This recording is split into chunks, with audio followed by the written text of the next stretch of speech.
Okay, section 1.5 is properties of real numbers. Basically, there's going to be a list of properties of the real numbers that you need to be familiar with.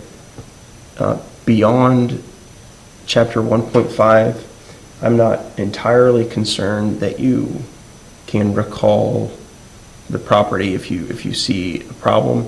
I don't think that's particularly useful for you, but what you do have to absolutely know is that these properties exist and that you're able to do the things that the properties allow you to do. So we're going to look through them.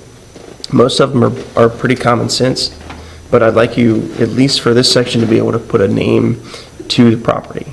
So they give you, in the book, they give you in symbols what the property is, and they also give it to you in words, which you'll see in each of these boxes like this. And it's pretty straightforward and self-explanatory. So we'll even go through some problems and just to look at exactly what they're talking about. First is the commutative property of addition. So in symbols, that's saying that A plus B is the same as B plus A. And all that means is that changing the orders of the numbers of a sum will not change the result. So if I had 2 plus 3, obviously that's the same as 3 plus 2.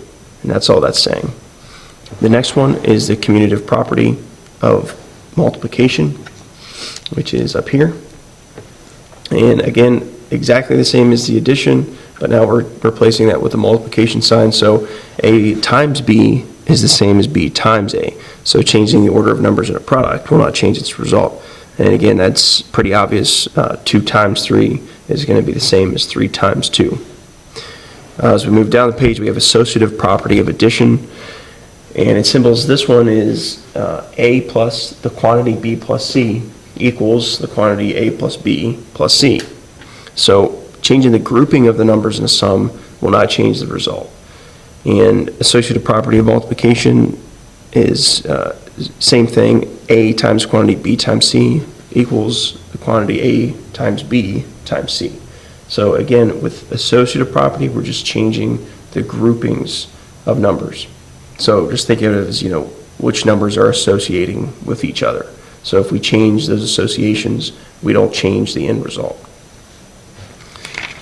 As we move on, we have the distributive property right here, which says that the quantity A times B plus C, A times the quantity B plus C equals AB plus AC.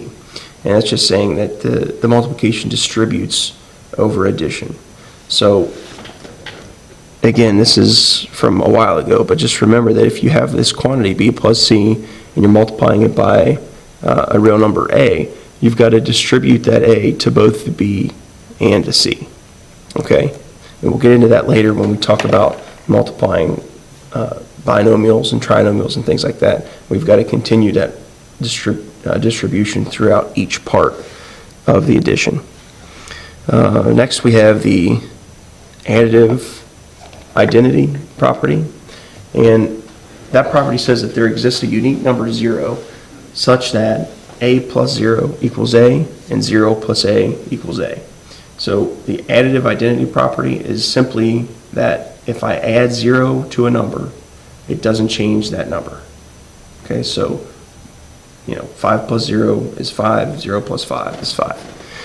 The multiplicative identity property says that there exists a unique number 1 such that A times 1 equals A and 1 times A equals A.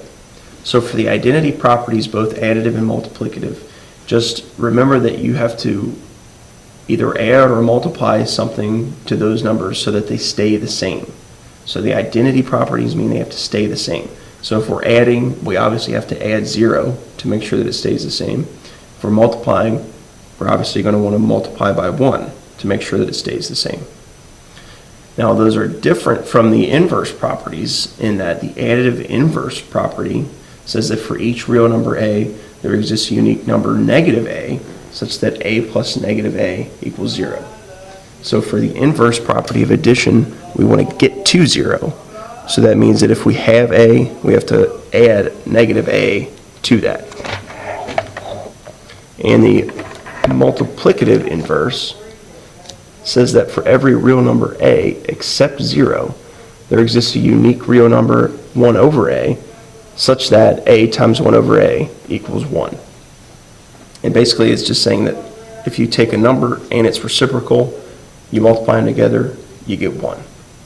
All right? So the inverse property for multiplication, you're trying to get to 1. The inverse property for addition, you're trying to get to 0. All right? And like I said before, the book, as you go through these, they're going to want you to tell the actual property that is explained, or shown, I guess I should say. So let's look at one real quick just to make sure we're on the same page. Let's see. If we have 8 plus 9 plus 10,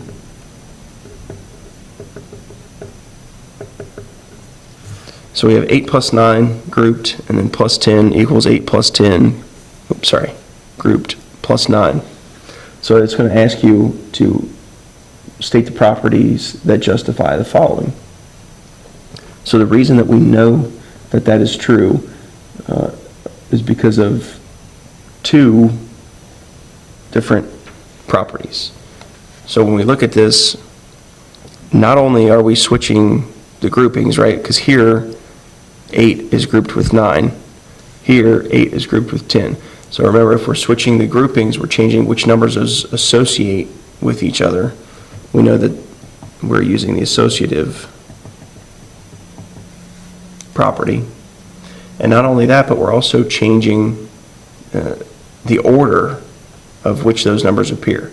So this one is 8, 9, 10. This one is 8, 10, 9.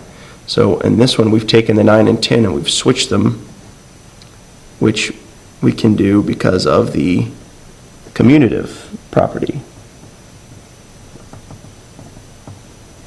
So both of these were used in that example. And that's sort of a confusing one because they use both, but in a lot of those examples they will use 2 or more of the properties. So just remember that for strictly associative, the numbers would have to be in the same order, 8, 9, 10. So over here you would have to have 8, 9, and 10 with these 2 grouped. But since they changed the 9 and the 10, they're using the commutative property and the associative property. So I hope that makes some sense. Let's look at another one real quick. Let's look at a multiplication one. 2 times 7y.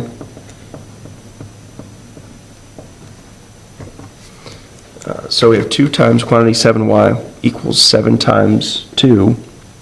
And then that quantity is multiplied by y as well. So if we think about the properties used here, again, they're not all in the same order. So we go 2, 7y. Here we go 7, 2y. So we are able to switch the 7 and the 2 because of the commutative property. And then we're changing the grouping. So here 7y is grouped. Here 7 times 2 is grouped. The way that we can change the groupings is because of the associative property. So again, that one's using 2, the commutative and the associative. This one would be multiplication. This one would be addition.